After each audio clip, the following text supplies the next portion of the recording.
Halo semuanya, welcome back to my channel. Kembali lagi bersama saya Bu Devan. Sudah lama ya nggak ketemu sama Bu Devan. Di video kali ini saya akan membahas tentang materi kemoterapi. Kemoterapi itu sendiri adalah obat atau zat yang berasal dari bahan kimia yang dapat memberantas atau menyembuhkan penyakit atau infeksi yang disebabkan oleh bakteri, virus, amoeba, fungi, protozoa, cacing, dan sebagainya, tanpa merusak jaringan dari tubuh manusia itu sendiri ya. Berdasarkan khasiatnya terhadap hama atau bakteri, kemoterapi dibagi atas dua. Yang pertama bakterisida, yaitu obat yang pada dosis lazim berkhasiat untuk mematikan hama. Contohnya fenol, iodium, dan sublimat. Sedangkan bakteriostatika yaitu obat yang pada dosis lazim berkhasiat menghentikan pertumbuhan dan pembiakan bakteri.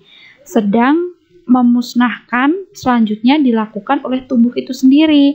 Jadi maksudnya kalau bakteriostatika itu tidak dapat membunuh. Yang membunuh itu adalah dari tubuh sendiri atau sel darah putihnya kita gitu. Contohnya di sini ada antibiotik yang spektrum sempit.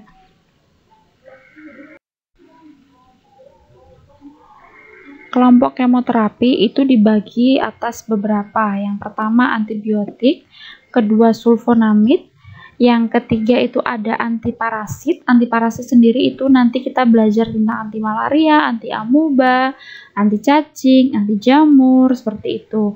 Kemudian ada antivirus, ada anti neoplastika. Anti neoplastika ini adalah obat kanker. Terus kemudian yang terakhir nanti golongan lain-lain atau kemoterapi lain-lain. Nanti kita akan belajar di anti TBC dan anti lepra. Untuk pada pertemuan kali ini, kita nanti akan membahas kemoterapi yang bagian antibiotik saja. Sebelum itu, antibiotik itu apa? Antibiotik adalah zat-zat yang dihasilkan dari fungi atau bakteri yang memiliki khasiat mematikan atau menghambat pertumbuhan mikroba lain. Sedangkan toksisitasnya bagi manusia itu relatif kecil. Turunan zat tersebut yang dibuat secara semisintetis atau sintetis dengan khasiat antimikroba lazimnya juga disebut antibiotik. Jadi maksudnya antibiotik itu bisa dari semisintetis dan sintetis. Penggunaan antibiotik ini tanpa resep dokter atau dengan dosis yang tidak tepat dapat menggagalkan pengobatan dan menimbulkan bahaya-bahaya lain, yaitu yang pertama ada sensitasi atau hipersensitif. Jadi maksudnya di sini, seandainya banyak obat setelah digunakan secara lokal dapat mengakibatkan kepekaan yang berlebihan. Kalau obat yang sama kemudian diberikan secara oral atau suntikan, maka ada kemungkinan terjadi reaksi hipersensitif atau alergi seperti gatal-gatal, kulit memerah, dan bentol-bentol. Guna untuk mencegah terjadinya hipersensitif ini, maka sebaiknya salep-salep penggunaan antibiotik yang tidak akan diberikan secara sistemik. Yang kedua yaitu resistensi.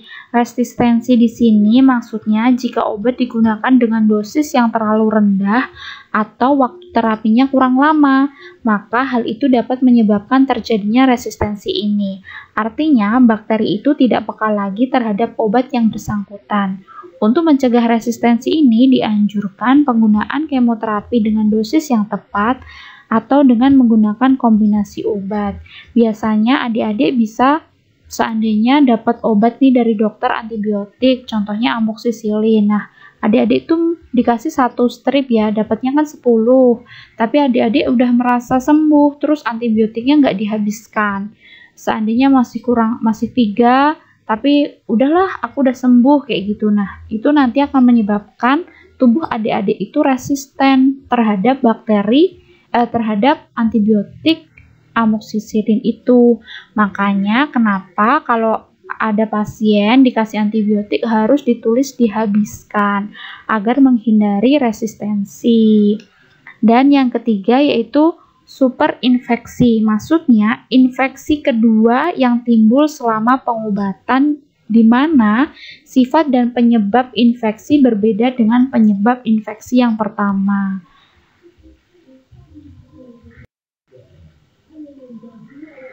Penggolongan antibiotik berdasarkan spektrum atau kisaran kerjanya. Ada dua, spektrum sempit dan spektrum luas. Kalau spektrum sempit itu artinya dia bisa membunuh bakteri gram positif atau gram negatif saja. Jadi hanya salah satu. Tapi kalau spektrum luas itu bisa membunuh golongan bakteri gram positif maupun gram negatif. Jadi dua-duanya. Dan kemudian penggolongan antibiotik berdasarkan mekanisme kerjanya. Yang pertama yaitu antibiotik yang menghambat sintesis dinding sel. Contohnya di sini antibiotik yang termasuk kelompok ini adalah penisilin, cefalosporin, bacitracin, dan vancomycin. Kemudian antibiotik yang merusak membran sel. Di sini contohnya ada polymyxin, nystatin, dan amphotericin B. Dan yang terakhir yaitu antibiotik yang menghambat sintesis protein. Contohnya di sini ada aminoglikosida, makrolida, chloramphenicol, lincomycin, dan tetrasid. Dan ada lagi antibiotik yang menghambat sintesis asam nukleat, yaitu bisa menghambat sintesis antara DNA dan RNA. Itu contohnya adalah rifampicin dan golongan quinolone. Kemudian antibiotik yang menghambat sintesis metabolit esensial. Contohnya di sini antibiotik yang termasuk kelompok ini adalah sulfonamida, cotrimoxazole, dan asam p-aminosalisilat. Penggolongan antibiotik berdasarkan daya kerjanya itu ada zat bakterisid, yaitu antibiotik yang memiliki kemampuan untuk membunuh bakteri, dan kemudian adalah zat bakterostatik, yaitu antibiotik yang memiliki kemampuan untuk menghambat pertumbuhan bakteri. Penggolongan antibiotik berdasarkan struktur kimia itu ada beta-laktam, tetrasiklin, makrolida, lincomycin, chloramphenicol, aminoglikosida, sulfonamida, quinolone, glikopeptida, antimikrobakterium, dan golongan lain. Dan pada kali ini kita nanti akan membahas hanya antibiotik ini saja ya, golongan penisilin. Kemudian yang kedua golongan cefalosporin, yang ketiga golongan aminoglikosida, yang keempat golongan chloramphenicol, yang kelima golongan tetrasiklin, yang keenam golongan makrolida, yang ketujuh golongan rifampicin dan asam fusidat, dan yang terakhir adalah golongan lain-lain. Jadi, dari ke-8 ini, adik-adik yang harus dihafalkan adalah 8 ini. Walaupun yang depan-depan tadi juga itu ya harus adik pelajari, cuman kita akan belajar di sini yang saya tekankan itu 8 poin di sini.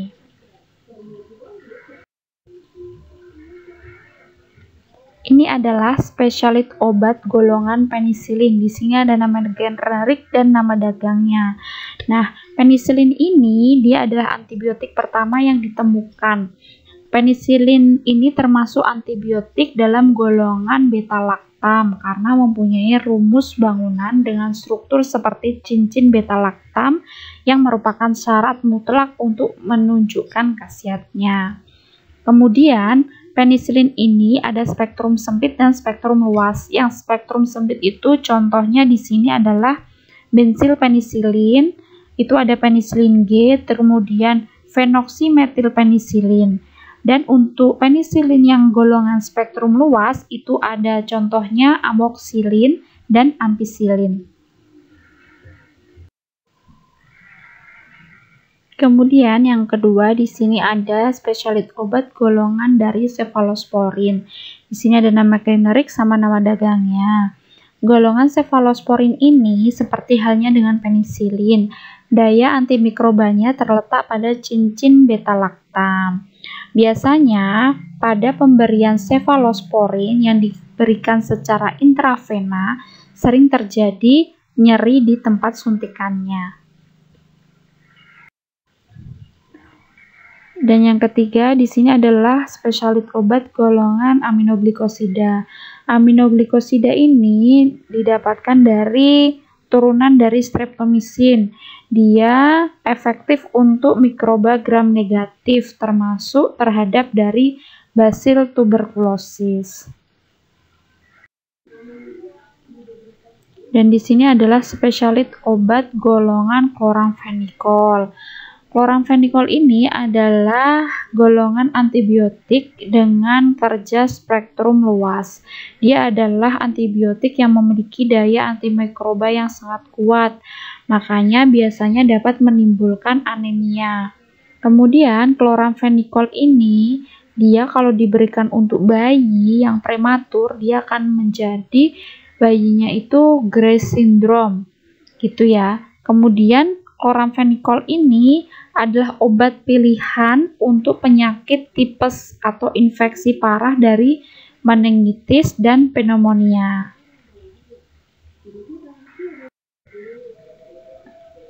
Yang kelima di sini adalah spesialit obat golongan tetrasiklin. Obat golongan tetrasiklin ini dibuat dari secara resmi yaitu semi-sintetik dari klortetrasiklin.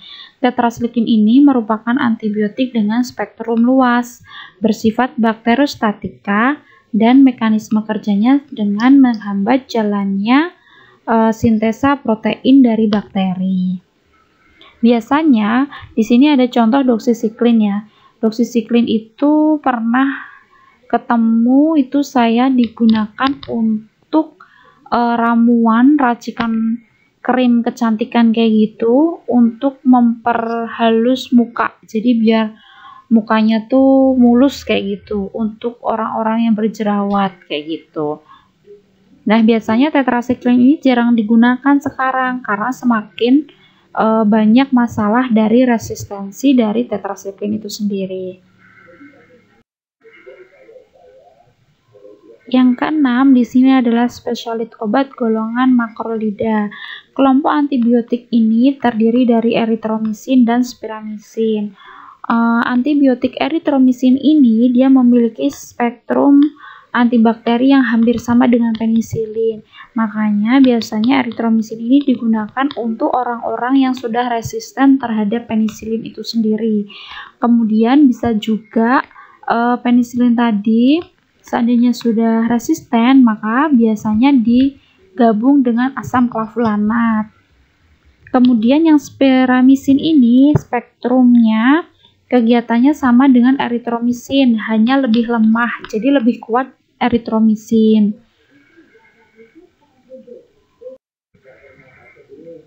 Yang ketujuh adalah spesialit obat golongan rifampicin dan asam fusidat.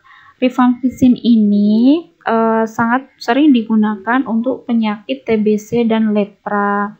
Penderita dengan pengobatan rifampicin ini harus diedukasi bahwa setelah minum rifampicin ini nanti menyebabkan warna merah pada urin, dahak, keringat, air mata, juga pemakaian lensa kontak dapat menjadi merah permanen. Sedangkan asam fusidat ini merupakan satu-satunya antibiotik dengan rumus steroid. Aktivitasnya itu sama seperti penisilin, tetapi dia lebih sempit. Biasanya pemberian asam fusidat ini dikombinasi dengan eritromisin atau penisilin. Yang terakhir di sini adalah golongan lain-lain.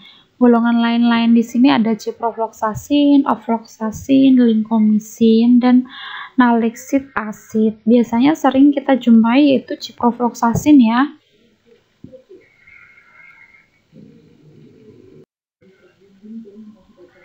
Sekian video kali ini, semoga ilmunya bermanfaat buat adik-adik semuanya. See you next video.